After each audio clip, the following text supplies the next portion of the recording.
It's taking it.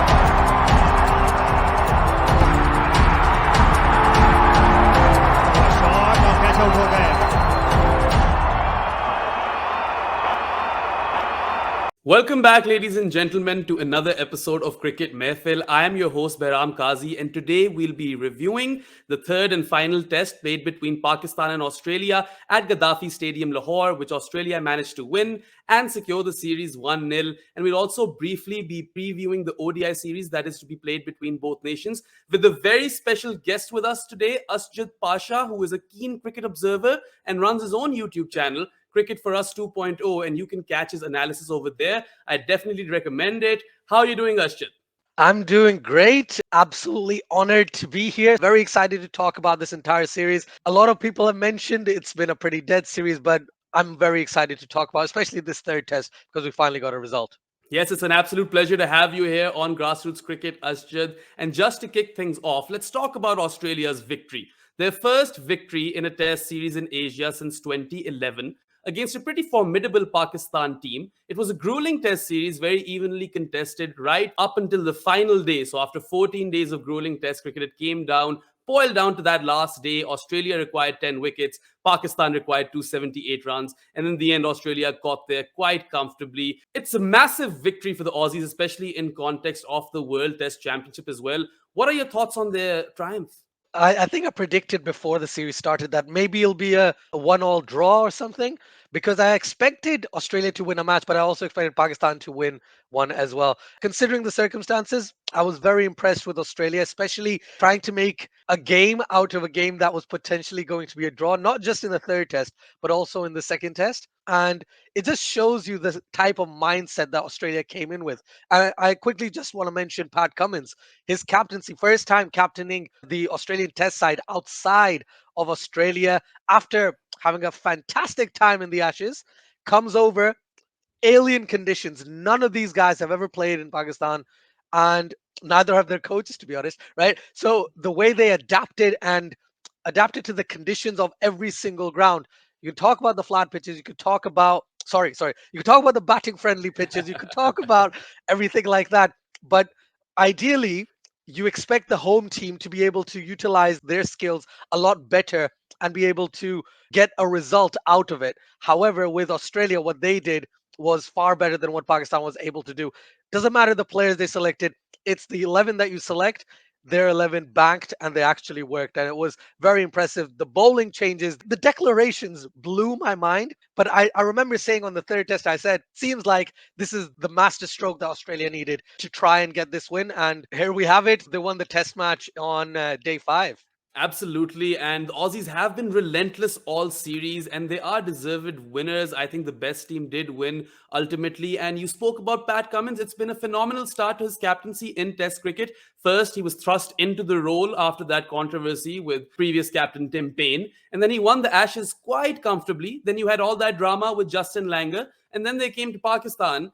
Very alien conditions, a very new experience. And none of these guys have been to Pakistan. I mean, Australia came to tour after 24 years, after an entire generation. So the way Pat Cummins led the side and the way he was also addressing the media, the way he also thanked Pakistan, the public, everyone who looked after them, I'm really, really impressed by Pat. And also, of course, the fact that he declared in the final test match, setting Pakistan a target of 350 runs with 117 overs remaining. So just left that carrot dangling in front of Pakistan that, if you want to go chase it, chase it. And I think that was a very, very brave decision. And it's very healthy for the game. So just your thoughts on Pat Cummins, the captain.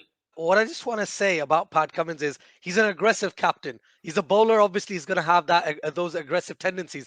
But the way he went about constructing the chase for the opposition was something I was very impressed with. I noticed something. If you give Pakistan 500 and you give them 100 overs, 120 overs, they know their plan. Okay. And he realized in the second test that, oh, maybe I made a mistake, not giving Pakistan the follow on. So here he realized 350 is probably that exact carrot, as you mentioned, for Pakistan to be in the two minds of, do we go for the win or do we go for the draw? If we go for the draw, there's going to be talks about why aren't Pakistan going for the win? But if we go for the win and we lose, then we couldn't even win at home. And it's negatives both sides. So Pat Cummins genuinely thought about it very well, and I was very, very impressed. Some of the decisions, such as playing Mitchell Swepson in the second and third test, in hindsight, not great because he didn't do much, but at the time seemed like revelations because they haven't utilized a leg spinner in a very long time, at least about 10 years in Test cricket. So it was great to have him here, but he wasn't able to do much from an Australian perspective. But a lot of his decisions seemed to work.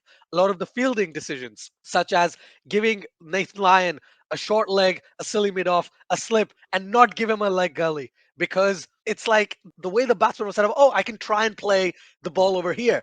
And slowly, slowly, the pressure built up. And the way he just guided the troops, man, I'm telling you, I was extremely impressed. I remember having this conversation with someone on my channel that the be all and end all for Australia would be Pat Cummins' captaincy. And it turns out it was. There was a drastic difference. And I know we're going to touch upon this later, but there was a Mhm. drastic difference between the aggression and mindset that Pat Cummins portrayed and unfortunately, the aggression mindset that Babar Azam portrayed. The reverse swing side of things, I know we're going to touch upon it. I'm sorry I'm Mhm. jumping ahead of myself, but reverse swing is something Pakistanis should be a lot better at doing to manage. But it turned out that Australia was just far superior.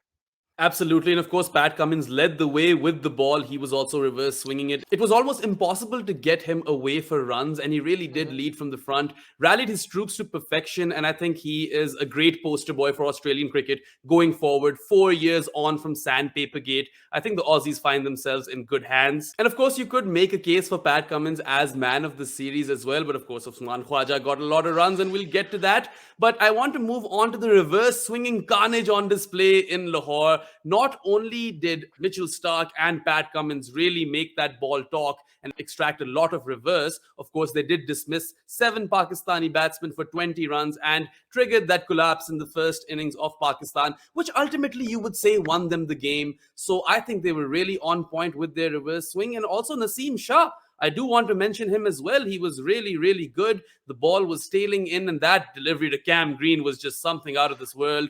And it was just great to watch as a cricket spectator to see reverse swing playing such an important role in the test match. 100%. And the best part is that even though we saw Pakistan and specifically Naseem Shah get the ball to reverse, Australia were able to reverse and bowl in a specific channel that actually enticed the batsman. We saw there was some beautiful deliveries from Mitchell Starc to Mohammad Rizwan and Fawad Alam. And I'm telling you, the plans that were set in place for players like Fawad Alam and Mohammad Rizwan were on point from an Australian perspective. Yes, they got the ball to reverse, but it was getting the ball to reverse at the right time, at the right length, at the right speed. And that is also another factor within the reverse swing side of things. Naseem Shah, very, very impressive. I was actually trying to analyze the entire match when we decided to do this discussion on Cricket Mahfil, and I realized Naseem Shah bowled far better than Shaheen Afridi, but his stats don't show that, unfortunately. And Naseem Shah was very, very impressive. That tail end you're talking about is something that we've been waiting for quite some time from Pakistan, especially a right-handed fast bowler, not Hassan Ali, but someone who's a lot quicker, who's able to get a lot of purchase and get that ball to tail in. And when they're on target, they're absolutely brilliant to watch. So definitely reverse swing in Pakistan, obviously, it's going to come into play. And thankfully, in the third test, it did seem like a genuine Pakistani pitch. And for that reason, we got to see reverse swing. We got to see the ball turn. We got to see all the things we expect the ball to do rather than just getting tracks where batsmen can score hundreds upon hundreds. Absolutely, and of course, Naseem Shah does bring a lot of promise into Pakistan's ranks going into the future. Of course, he is still young, but what we saw, that prodigious reverse swing, I mean, those are pretty positive signs for Pakistan going ahead. And ultimately, you'd have to tip your hat off to the opposition. Mitchell Starc and Pat Cummins have been doing this for a long time, and they have Yeah. a lot of experience under their belt. And even though they'd never played in Pakistan, they really got used to the conditions. And by the 15th day of this test series, they definitely knew what they needed to do in order to win. Now, moving on, Asjad, I want to talk about the man of the series. And what a homecoming it's been for Usman Khawaja, the local boy, the Pindi boy, who has a lot of relatives in Karachi. So he got 200s, of course. He got 100 in Karachi, 160. And then he got 104 not out in Lahore. Usman Khawaja has gotten 400 since his comeback early in the year in the Ashes when Travis Head contracted COVID. So he came in the middle order. Then he slotted in as opener. Now he's still playing there. And he would have had 600s for the calendar year already had he not been dismissed in the 90s twice. Finished as top scorer in this series. And he's just playing with this newfound renaissance, I would say. He's just so calm and relaxed, and he's playing every test match like it's his last. And I love to see that. I think that's elite mentality at this level. What is your take on Usman Khawaja's prolific run with the bat? He scored approximately 500 runs in a 3 match test series. That's one of the best stats I've seen. It feels like, Joe Root was 2021. So far, Usman Khawaja is 2022 in test cricket, and he's been on a fantastic run of it. I'm going to stop talking about the Ashes, but what I'm going to talk about is his innings in each individual match. The way he came out to bat, the way he just piled on the runs. The word that you love to use, relentless. He was Yeah. aggressive. He used his brain rather than just thinking, oh, if this ball is outside off, I'm going to try and whack it. No, he managed expectations. He managed the bowlers and then realized when he needed to strike, when he needed to score runs. And thankfully, from an Australian perspective, he can bat with any person from that batting order. And it was great to watch. Yes, it was a homecoming. Yes, he has relatives in Pakistan. And yes, only Pakistani born players scored hundreds in this series. But Usman Khawaja was above every single batsman this series. Talk about the easier pitches to bat on, or you talk about Lahore. He scored 100 in Lahore, where the conditions weren't easy. We're talking about Naseem Shah getting the ball to reverse swing. We're talking about the spinners coming into play, Shaheen Afridi also reversing the ball, and Usman Khawaja handled it like an absolute champion. You mentioned his centuries. Every 100 he got, he does look like the guy that's saying, that's why I wanted to play for Australia. I wanted to score these runs. He's been doing it in the Sheffield Shield for at least the last 3 years after being kicked out of the side. And he's brought that form into international cricket. And it seems like there's no stopping him. Obviously, we'll see where the run goes. But so far, he was extremely impressive. And prolific is the correct word. It was a monstrous series. This is one of the best number of runs or the most number of runs I've seen scored in a 3 match test series. It's just outstanding. Honestly, it's great work. Great work from Usman Khawaja.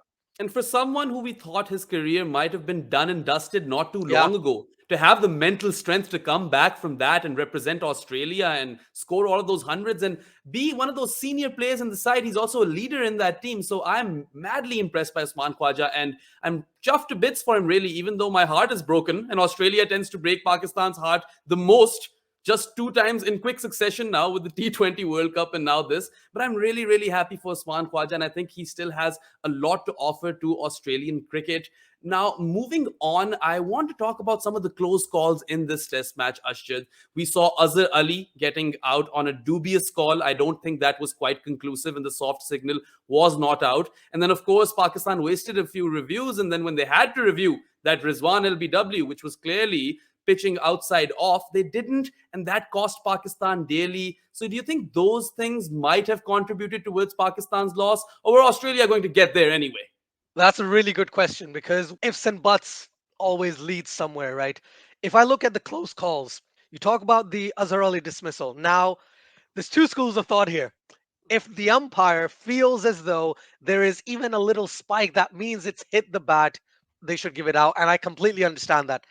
In my personal opinion, I think it just sounded like murmurs throughout the entire background noise. And for some reason, there was some sort of miscommunication between the director and the umpire. They weren't able to see exactly what they wanted to see. So, for that reason, ideally, they should have given it not out. Pakistan would have loved the fact that if Azhar Ali stayed there because he did look good, as I mentioned before. So overall, I can't really base it on one point of time within this particular match. But what I can say is that certain calls, the reviews that Pakistan took, were not the best. The biggest one is the Fawad Alam review in the second innings, where it's pretty much plumb in front, and Fawad Alam is losing his mind that how is that out? Dude, it hit you literally right in front of middle stump. I don't understand why he was complaining. And because of that review, Pakistan were unable to potentially utilize the Rizwan review because Rizwan was probably thinking, I need to save one just in case for the future, just in case someone else gets out and it's not out. And Rizwan had to make that call. This is where we have to understand that if you're a non striker, you're standing on the leg side, right? And the ball has hit you outside off stump, he isn't going to be able to help you as a batter to tell you, oh, it's actually outside off. He can't tell you. So one thing I was surprised about was Mohammad Rizwan being unsure about his particular situation. And if Pakistan had not taken that review, of course, take that review. That's not out. But who knows? The next ball, Rizwan would have gotten clean bowled, right? Because of the way the Australians were bowling, the way Australia held themselves in high esteem this entire match, it felt as though this was the game that Australia was going to win. And because of the aggressive approach, because of what they probably noticed in the Pakistan mindset, they came out very, very strong. And I don't want to be a pessimistic Pakistani fan, but I've been watching Pakistan play cricket for 26 years. And unfortunately, when you try and depend on Pakistan in these types of situations, they are unable to give you as much happiness as you'd like. And Australia were on top. You mentioned two quick defeats, quick losses over the past 4 or 5 months. And yeah, Australia loves to do it to Pakistan. I still remember the 99 World Cup, I must say. But yeah, definitely Australia still would have won. I feel as though Australia still would have won because of the way they were actually bowling. And then I know we're not specifically going to talk about this, but Nathan Lyon on day 5. Nathan Lyon, you noticed how he was looking at every pitch every single day, trying to figure out how am I going to get back into form? How am I going to get a fiver? I think this is his first 5 wicket haul in like 2 years, which means this bowler who has over 400 wickets, he's back in form. And that is a huge plus for Australia, considering they're going to play Sri Lanka and India at home. Yes, and I'm very glad you brought that up because Nathan Lyon does not have a very fabled fourth innings record, and getting that fifer over here in Pakistan in foreign conditions, that's going to be a big boost to his own morale, and that's great for Australia going forward with those tours in Asia that lie ahead of them. Rizwan, you mentioned, of course, Rizwan in reviews is a match made in hell, I feel, and reviews are an area that Pakistan definitely need to work out because it's very crucial in modern day cricket and they can win or lose you a game. Anyway, one more thing that I want to touch on, Asjad, is the catching standards in this test series. They were abysmal, whether it be Pakistan or Australia. I don't think Steve Smith has ever dropped that many catches in a single series. And really, at times you felt that the results in this series might have been different if just the teams would have stuck onto their catches. Wholeheartedly agree with you there, Behram, because when you look at the famous phrase, catches win matches, it is true. Look at the way Steve Smith dropped Abdullah Shafiq. I think it was end of day 4, right? And it was like, oh, wow, Steve Smith drops another catch. And yes, he's a prolific fielder, but he was just not on it. But the next day, you look at his training montage, for lack of a better term, he was getting those slip catches in. Even when he dropped them, he was like, I just want to keep doing this. And practice makes perfect. And when you're in a rut, try and get out of that rut, you have to perform at the crease. And he held like 2 to 3 catches in that final innings. And there were sharp, low catches off spinners as well. So definitely the catching standards overall weren't the greatest in this series. Now, you expect that in Pakistan. There are lower tracks. You expect Pakistan to drop a few, but you also expect the opposition because they're not used to playing here. But the number of drop catches were a shock. When I looked at Australia's drops, I remember what was it? Travis Head running from the boundary on day Mm-hmm. 5, running in, and Babar Azam trying to, coming down the crease or something, and he dropped that catch as well. Usually, 9 times out of 10, you expect Australia, even Pakistan to an extent, you expect Australia or any international team to probably take that catch, and they dropped that as well. So I don't know what the exact reason is. It just feels as though maybe the conditions, or maybe it's the heat. It could be the heat, it could be the sun, but definitely this was the worst fielding exhibition that I've seen in a test series in a long, long time. Absolutely. And one could argue that even though Steve Smith dropped all of those catches, he held on to the most important one to dismiss Babar Azam. And that was pretty much where Australia had sealed the game, and Pakistan didn't have much hopes after that. I want to move on, Asjad, to where Pakistan fell short in this series. Now, there are a bunch of schools of thought over here. Of course, you could argue that Pakistan spinners did not come to the party. Even though Noman got that six for in the first test, they weren't quite as effective and didn't quite create the same kind of impact that you saw Nathan Lyon create on day 5 of the final test. You could argue that Hassan Ali didn't have the best of series. He was really, really good in test cricket last year. But it has been a while now since Hassan Ali has performed at the top level. Of course, I hope Hassan bounces back. And then Fawad Alam also had a very, very lean series with the bat. So those are areas where you think Pakistan might have fallen short. But then there's also the way Pakistan approached this series, the mentality that they went in with, and Babar's captaincy as a whole. So where do you think Pakistan really and truly fell short? I would agree with all of your points there. I also want to add the fact that adapting adapting to conditions. Doesn't matter if the conditions are batting conducive or bowling conducive. You still have to go out there and produce your best cricket. I think in the first test, Pakistan had a plan. Pakistan realized that they didn't have Hassan Ali and Fahim Ashraf, which were really important. I must say, as a test nation over the past year and a bit, they have been quite crucial to Pakistan. So I understand that. After that point, the mindset was never to win. It looked like Pakistan had one plan. And I vaguely remember Mohammad Rizwan saying this. We had one plan. We win the toss, we bat first. And this is the funny thing. Australia, smart moves in every possible way. They batted first and were able to bowl on day five, where it's meant to be the hardest to bat. Yes, Karachi probably didn't show that, but Lahore definitely did. And when the pitch starts to deteriorate, as it did in Lahore, as it's supposed to, then we saw batting become harder and harder, the bowlers come into play. And overall, Pakistan's mindset was come into scrutiny because if you're going to go for, oh, we're just going to try and bank on runs, but what if you don't win the toss and bat first? What do you do in that situation? Because the pitch is so good for batting that your bowlers are going to get spanked, and they did. Lahore, I'm going to put Lahore aside, but the rest of the series, the mindset showed that there was no urgency, there was no aggression. There were aggression in blips and moments. There was aggression. I'm talking mostly in the field rather than just with the bat. But there were moments of aggression, but there weren't extensive moments of aggression like Australia showed with the ball. With the bat, we saw Imam ul Haq. Yes, Imam ul Haq actually had a really good series, right? For a person coming back into the Pakistan setup in Test cricket, 200s in the first test, didn't have a very good second, but in the third one, he showed great. He batted long, but he was easily found out. Fawad Alam did not have a great series, as you already mentioned. And it's a lean patch, but it's one series, so I don't want to Mhm. put too much pressure on him. Azhar Ali, though, yes, there were decisions that went against him. Yes, Azhar Ali could have maybe tried to accelerate a bit earlier in certain scenarios. But overall, I feel as though that batting order is where Pakistan got hurt the most, right? The openers did a decent job. Babar Azam got his 100 after 2 years, and he looked the best. Like, if we compare Babar Azam's performance and everyone else, the only person who compares is Abdullah Shafiq in terms of the ease at which they were batting. Everyone else did fall short. In terms of bowling, Hassan Ali did not show up. We've already appreciated Naseem Shah and Shaheen Afridi, but the spinners, there was a really good tweet by Hassan Chima, right, on Twitter that these are the best spinners Pakistan's had for a number of years.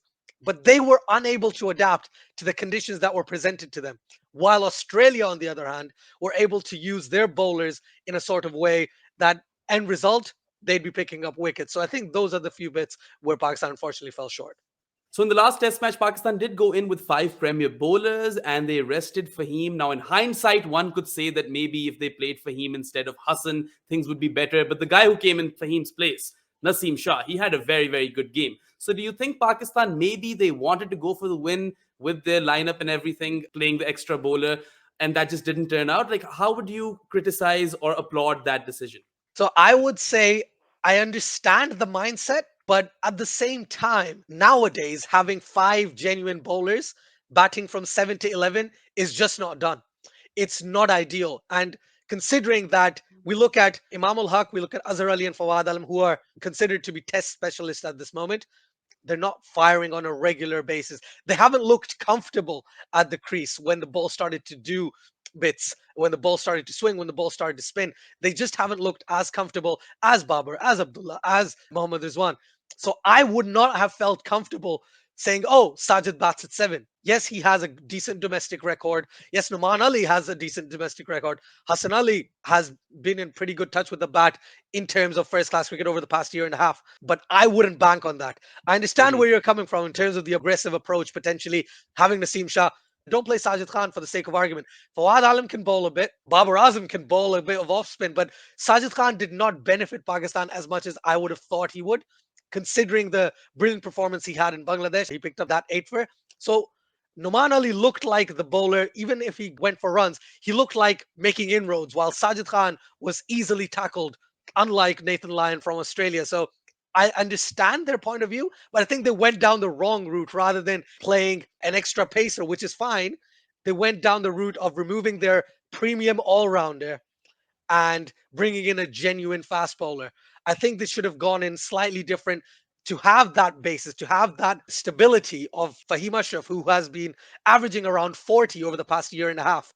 Pakistan really, really needed it, not just in the first innings, but also in the second innings. That collapse could have been prevented if someone who had a bit more of a defensive approach in their batting rather than Sajid Khan, who potentially just went out and tried to just smack quite a few deliveries and then got out, similar to how Hassan Ali unfortunately did in the second inning. So that, at least that's my take. I think the approach, I understand the change, but maybe it should have been the other way around rather than looking at it from a spinner's perspective. Fair enough. And another approach that Pakistan could have gone with is playing Zahid Mahmood, the leg spinner. So there are a bunch of things now in hindsight that we can Of course. argue about and debate. But moving on, I want to talk about some of the positives of Pakistan in this test series. And there have been quite a few. You found Abdullah, the test match opener. He's really cemented his spot and he looks like one for the future. And you've got Naseem Shah, the old ball bowler. And then also Babar Azam, the fourth innings savior. So, what would you want to say about Pakistan's positives? And if I've missed anything over there, you can, of course, feel free to add. Yeah, I'm gonna add a couple, but I just want to mention Babar Azam. The way he's played in the fourth innings has been refreshing, right? We've all talked about Babar Azam not batting as well in Test cricket as he does in the limited over side of things, but he's stepped up with the bat. Yes, it doesn't mean that the team is performing well, but at least he's stepping up, and that's a stepping stone for the rest of the team to potentially follow because you lead by example, right? Abdullah Shafiq, a test opener, debuted in Bangladesh, played well, and we saw him score his first 100. And the way he handled himself at the crease, it's not just about getting runs, it's also about absorbing the pressure. The way Abdullah was able to do that throughout this series was extremely impressive against a very, very potent Australian attack. So super kudos to him. And then you mentioned already Naseem Shah, the old bowler. He's getting that ball to reverse.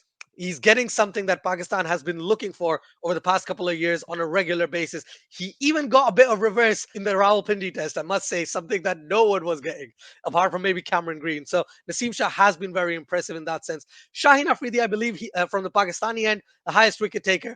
But he didn't look his best, but he's still very, very good. And as a Mhm. positive, I would like to bank on Shaheen, on Naseem Shah, Abdullah Shafiq, Babar Azam. Yes, there was a really good big 100 from Azhar Ali, a big 200s from Imam ul Haq, Mohammad Rizwan. That century in Karachi genuinely saved Pakistan. It's not just Babar Azam in that fourth innings, it's also the resilience that Rizwan showed. Otherwise, there was no draw. That potentially could have been a loss, especially if Usman Khawaja took that catch. But let's not talk about that side of things. But genuinely, I think Pakistan does have positives. But unfortunately, Pakistan always has individual performances. But as a collective unit, unfortunately, it hasn't gelled as well as Australia did. And we saw that in the result of the 1-0 defeat to Australia. Absolutely, as you mentioned, us, just so many positives to take forward. And Rizwan might have bagged a pair in that last test match. But of course, look at his performances for Pakistan throughout the course of the last 2 odd years. And that century, as you rightly pointed out in Karachi, really saved the game for Pakistan. So I would say that Pakistan does not need to be too reactionary right now. And they should put a lot of faith in these players. And, they've gotten the results in Test cricket last year as well. So there's every chance that they will perform once again. And you have to remember that this was the number one test team in the world.